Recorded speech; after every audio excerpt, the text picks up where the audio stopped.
À l'inspection sur le patient debout au repos, les bras le long du corps, on inspecte la ligne des épineuses, l'alignement des iliaques et des épaules à la recherche d'une déformation. Chez cette patiente, on observe une scoliose dorso-lombaire.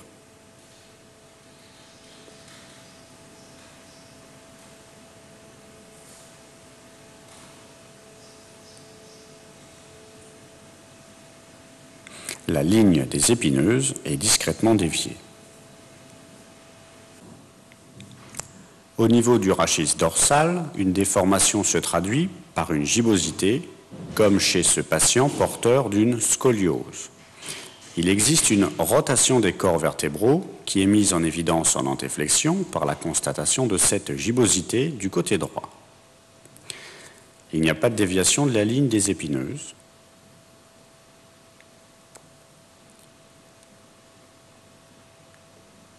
De profil, on note une syphose dorsale et un effacement de la lordose lombaire.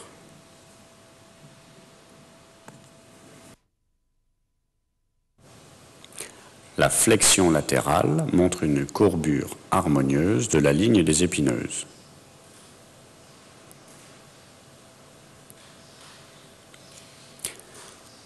En hyperextension,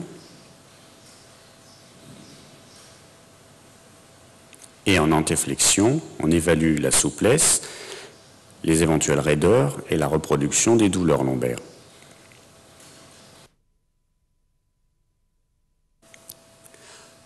Au repos, les bras le long du corps, on repère l'épineuse de L5 sur la ligne médiane sur laquelle on trace un trait. À l'aide du mètre ruban, on reporte ensuite un segment de 10 cm sur la ligne médiane vers le haut.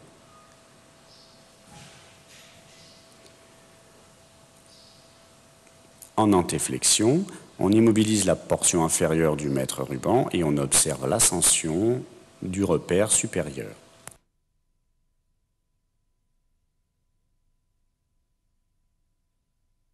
La normale est de plus 4 à plus 5 cm. Cet indice reflète la souplesse en flexion du rachis lombaire. Chez cette patiente, en prenant les mêmes repères, comme son antéflexion est limitée par la raideur ou bien la douleur lombaire, on va trouver une mesure pathologique de 10 plus 2 cm.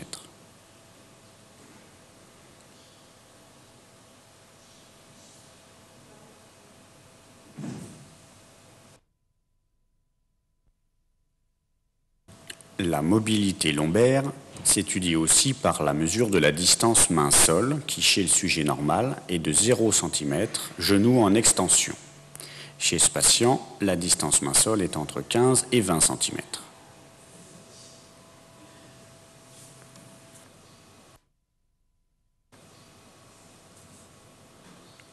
Avec le pouce, on presse dans les gouttières paravertébrales droite et gauche à chaque étage, en essayant de reproduire une douleur localisée lombaire ou de réveiller la radiculalgie.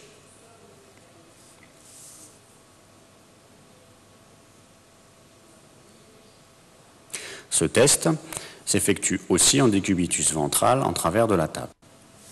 C'est une autre technique d'examen pour la recherche des points douloureux paravertébraux.